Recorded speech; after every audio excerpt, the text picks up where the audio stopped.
M A final Urdu class میں آپ کا پھر سے خیر مقدم کرتا ہوں۔ اس سے پہلے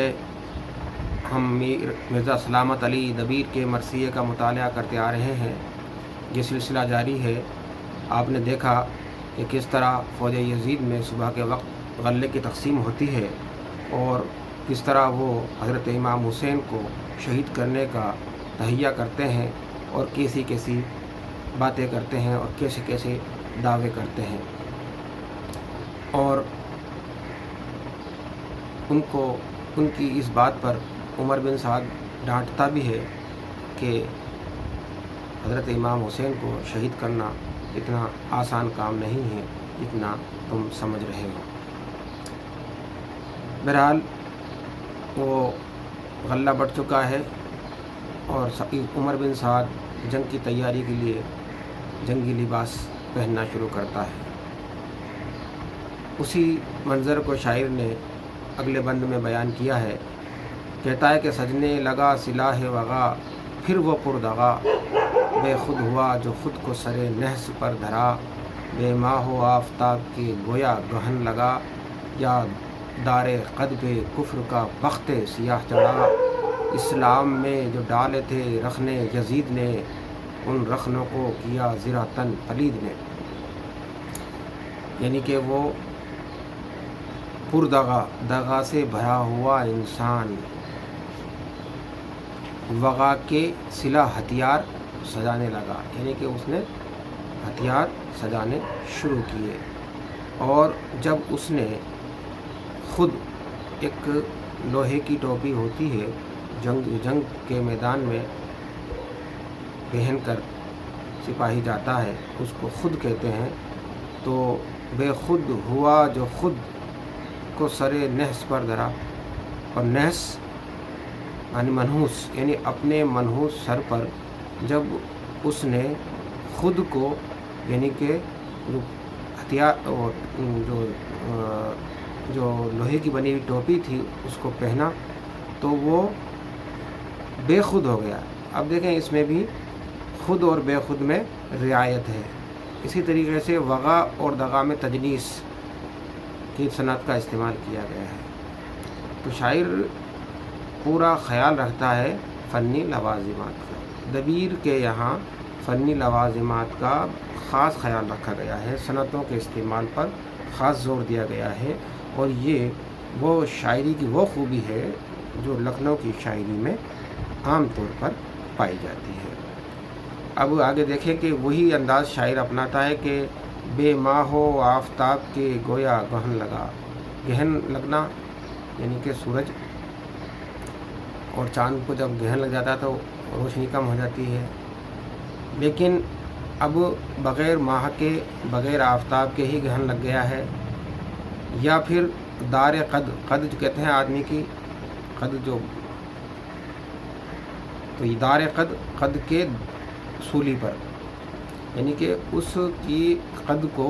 شاعر نے پہلے سولی قرار دیا، اور پھر کفر کا بخت سیاہ جو ہے اس کو بھی جو ہے اس نے ایک پیکر بنایا، اس کو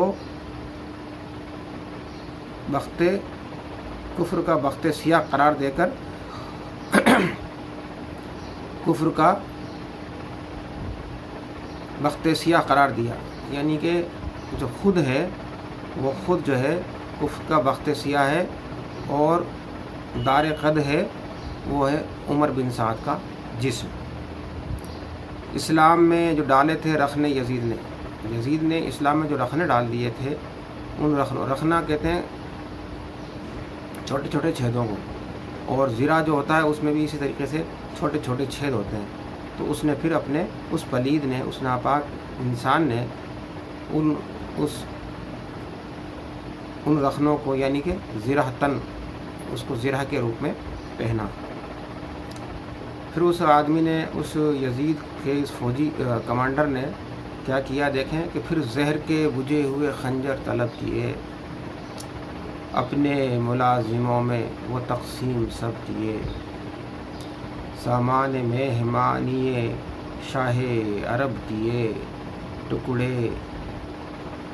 نبی علی کے جگر بے سبب کیے، مانگا شقی نے توسن زریں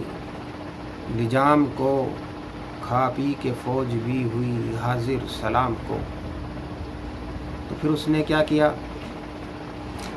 خود نے تیاری پوری کر لی، پھر تیر میں بجھے ہوئے خنجر طلب کیے،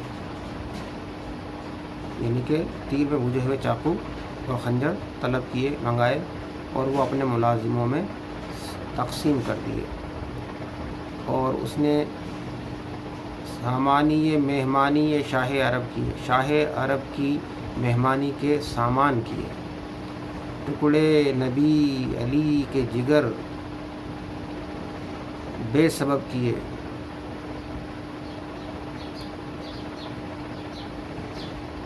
یعنی کہ نبی اور علی کے جگر کے ٹکڑے بے سبب کر دیے۔ مانگا شقی نے توسن زریں لجام کو، اور پھر اس نے زرین لگام والا، سونے کی لگام والا گھوڑا مانگا۔ اس شقی نے، شقی کہتے ہیں سخت دل انسان کو، کھا پی کے فوج بھی ہوئی حاضر سلام کو، اور جب اس نے کھانا پینا دیا تھا وہ سب کھا پی کے فوج بھی ابن سعد، عمر ابن سعد کے سامنے سلام کو حاضر ہوئی۔ پھر آگے دیکھیے کہ کثرت پہ فوج کی ہوا نازاں و خود پرست، بولا کہ اپنی فتح ہے شبیر کی شکست، پہلے کیا فرات کا ظالم نے بندوبست، بٹھلائے 10,000 زرہ پوش تیز دست، دیوار آہنی لب دریا بلند کی، دریا نے بانگے ہائے حسینہ بلند کی۔ وہ خود پرست کہتے ہیں گھمنڈی کو، خود کو پوجنے والا، مغرور، انانیت میں چور، وہ اپنی فوج کی کثرت پر، کثرت کہتے ہیں زیادتی کو، تعداد میں زیادہ ہونا، یعنی کہ وہ اپنے فوج کی تعداد پر، کثرت پر بہت گھمنڈ کر رہا تھا، وہ خود پرست انسان، اور کہہ رہا تھا کہ بولا کہ اپنی فتح ہے شبیر کی شکست، یعنی کہ ہماری تو جیت ہے اور شبیر کی ہار ہوگی۔ تو سب سے پہلے اس نے فرات کا، اس ظالم نے فرات کا بندوبست کیا، اس پر پہرے بٹھائے، بٹھلائے 10,000 زرہ پوش تیز دست، یعنی کہ تیز دست، یعنی تیزی سے جن کے ہاتھ بہت تیز ہوں جنگ کے میدان میں، زرہ پوش وہاں پر پہنا دیے، بٹھا دیے، اور ایسا لگا جیسے کہ لوہے کی دیوار کھڑی کر دی ہو۔ ایسے میں دریا نے درد بھری آواز میں ہائے حسینہ، ہائے حسینہ کی آواز بلند کی۔ پھر جب وہ یہ ہو چکا تو وہ کہتا ہے گھاٹوں کو روک کر یہ پکارا کہ ہاں سنو، جب گھاٹوں کو انہوں نے روک لیا، گھاٹوں پر انہوں نے اپنا قبضہ کر لیا، تو کہا کہ ہاں سنو، بے آبرو کروں گا نہ مانے کا حکم جو، پائیں نہ ایک قطرہ شہنشاہ نیک خو، میت کے غسل کو نہ وضو کو نہ پینے کو، جاں بر نہ تشنگی سے امام حجاز ہو، خشکی میں غرق فوج حرم کا جہاز ہو۔ اب وہ کیا کہتا ہے، گھاٹوں کو روک کر ابن سعد اپنے فوجیوں سے کہتا ہے کہ سنو، اگر تم نے میرا حکم نہیں مانا تو میں تمہیں بے آبرو کر دوں گا، میں بے عزت کروں گا، تمہیں ذلیل کر دوں گا۔ پائیں نہ ایک قطرہ شہنشاہ نیک ہو، یعنی کہ شہنشاہ نیک خو، یعنی کہ نیک اچھی عادتوں والے شہنشاہ، یعنی کہ حضرت امام حسین کو پانی کا ایک قطرہ بھی نہیں ملنا چاہیے، چاہے وہ میت کے غسل کے لیے ہو یا وضو کے لیے ہو یا پینے کے لیے، یعنی کہ کسی بھی وجہ سے ان کو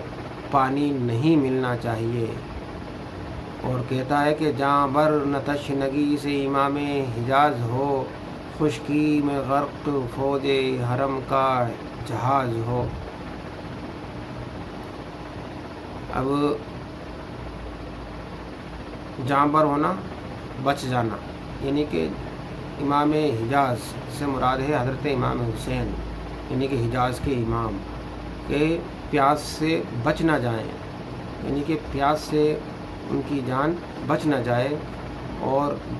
ہم جو ہے ایسا کام کریں جس سے کہ